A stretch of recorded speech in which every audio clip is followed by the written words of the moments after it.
Pemirsa, pemberlakuan PSBB ketat di DKI Jakarta mengharuskan warga Jakarta tetap berada di rumah alias untuk bekerja, belajar, dan beribadah.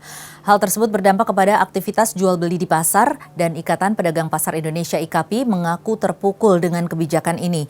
Sesuai data yang dihimpun selama PSBB, para pedagang pasar mengalami penurunan omset sekitar 60 hingga 70%. Pemirsa, kami akan membahasnya di Dialog Nusantara Petang berikut ini.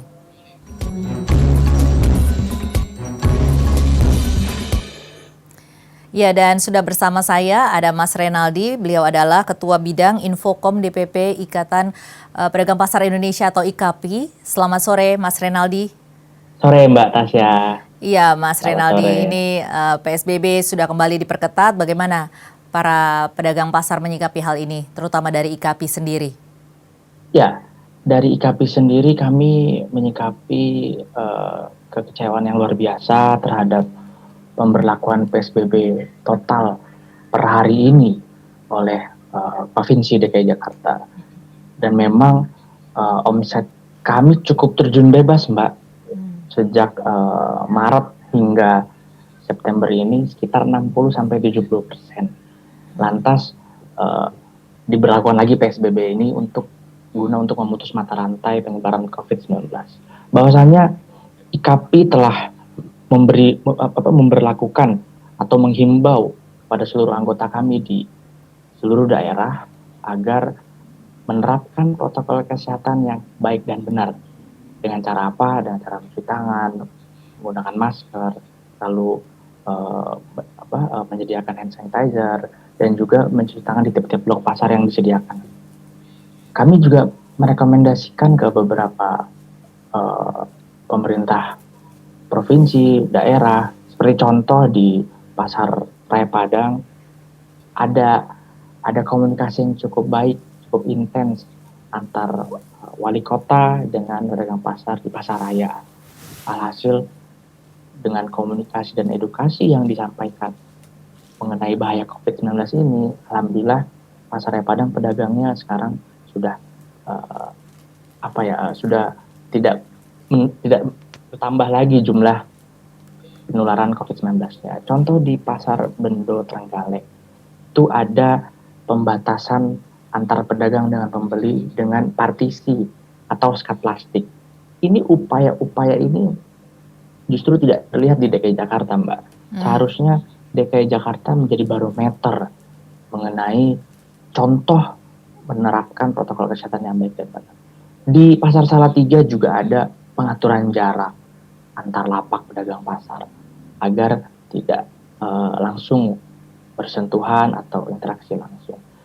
Dan kami dari IKAPI juga melihat bahwa cukup tajam, Mbak. Data kami ini sejak Agustus ke September ini cukup signifikan kenaikannya. Contoh di DKI Jakarta saja ada 321 kasus dengan 1 meninggal dan tersebar di 51 pasar di DKI Jakarta.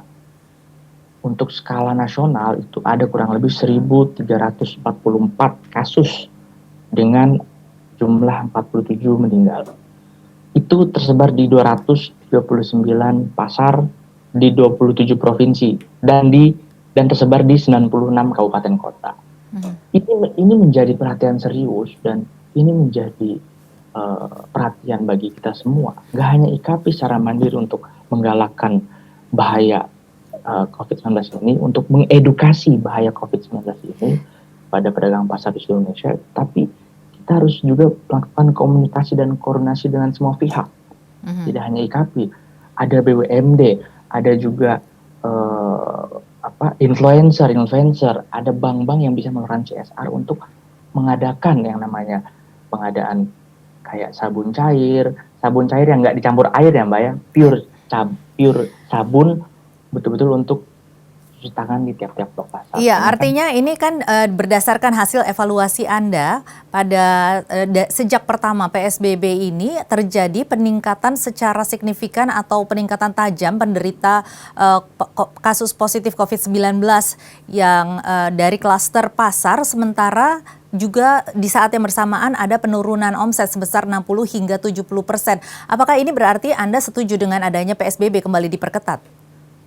ya, kami justru dengan adanya PSBB ini justru menimbulkan persoalan baru, Mbak, di kami khususnya pedagang pasar.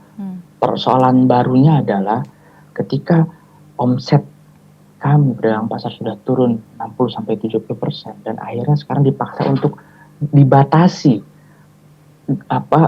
komunikasinya, dibatasi geraknya, dibatasi aktivitasnya di pasar tradisional. Kami hanya meminta kepada pemerintah pusat, provinsi dan daerah untuk PSBB di hari pertama ini mohon untuk pasar tradisional tetap dibuka dengan standar protokol kesehatan yang Ya, ketat. tetapi memang Karena masih ada beberapa pasar yang memang diperbolehkan untuk dibuka kan, Mas?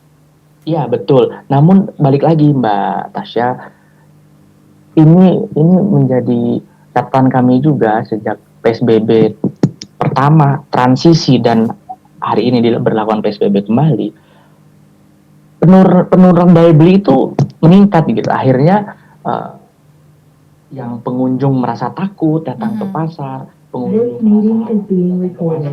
akhirnya yang datang ke pasar ini nggak peduli gitu, bukan nggak peduli dalam arti katakanlah Sabtu Minggu saya harus belanja ke pasar Mbak Tasya, namun dibatasi waktu dan hari saya untuk ke pasar. Nah ini kan bahaya. Dari PSBB sejak awal kemudian berubah menjadi PSBB transisi ini belum ada peningkatan omset sedikit pun, Mas? Ya tentu, karena kebijakan yang dikeluarkan oleh pemerintah daerah, khususnya pemerintah Provinsi DKI Jakarta, hampir semua kebijakan dan regulasinya kurang tepat dan kurang efektif, bahkan kurang solutif. Seperti contoh saya katakan, kebijakan ganjil genap di DKI Jakarta 2 bulan terakhir, itu tidak efektif, tidak solusi ternyata. Pedagang dipaksa untuk berjualan, katakanlah ada 10 penjual ikan Mbak di satu pasar, dipaksa untuk ganjil genap kios dan lapaknya. Akhirnya hanya ada 5. Ini ada penumpukan, ini tidak efektif. Akhirnya dicabut kembali. Dan kami berharap justru DKI Jakarta melalui PD Pasar Jaya digecot saja pengadaan-pengadaan seperti contoh partisi atau sekat plastik ini untuk memutus mata rantai Mbak. Jadi nggak langsung interaksinya. Ini murah meriah kok. Nggak membutuhkan biaya yang cukup besar. Ini sangat murah meriah bisa diberlakukan. Demikian Mbak Tasya. Iya, kalau dari evaluasi IKAPI sendiri, para pedagang pasar ini bagaimana sikap disiplinnya untuk menerapkan protokol kesehatan selama ini, baik sejak PSBB awal, kemudian juga PSBB transisi, dan hingga saat ini?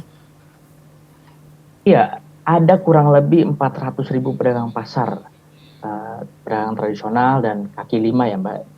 Yang kaki lima juga ada, itu ada kurang lebih 400.000 jumlah pedagang pasar dan kaki lima. Dan dampaknya ini cukup serius dialami oleh pedagang pasar. Selain penurunan omset, banyak juga dari mereka yang nggak bisa berdagang gitu. Jadi ini menjadi pukulan telak juga bagi kami, KAPI dan juga pedagang pasar. Sebenarnya ada formula, ada pilot project yang bisa dilakukan di DKI Jakarta untuk menjadi contoh dan barometer. Tapi ini tidak dilakukan karena mungkin ada kayak PD Pasar Jaya mungkin saja ada hal yang sedang dikerjakan atau ada hal yang lebih serius dilakukan, namun tidak mementingkan bagaimana nasib pedagang pasar. Kami hanya ingin meminta kepada pemerintah pusat, daerah, dan kabupaten kota untuk selalu melibatkan kami pedagang pasar dalam setiap proses kebijakan. Baik itu kebijakan mengenai COVID-19 dan lain sebagainya, kami harus dilibatkan. Karena suara dan hak yang ingin kami sampaikan ini harus terima, dan juga kalau bisa kami diundang gitu Mbak. Kami justru meminta kepada gubernur pada saat itu dan wakil gubernur, karena kami waktu itu ketemu dengan Wagub langsung, dan kami meminta untuk pedagang pasar, ada ketua paguyubannya, ada ketua blok pasarnya, kalau bisa diundang, duduk bersama, bicara dari hati ke hati bagaimana penerapan protokol kesehatan ini diberlakukan di pasar tradisional, dengan cara apa, dengan mekanisme seperti apa. Di DKI Jakarta beda dengan Bali, Mbak. Di DKI Jakarta beda dengan Sumatera Barat. Kami kira ini komunikasi ini harus dibangun secara bersama-sama, dan perlu dievaluasi mengenai PSBB total yang hari ini diberlakukan. Baik, kami akan lanjutkan lagi dialog Nusantara Petang usai jeda, Mas Renaldi.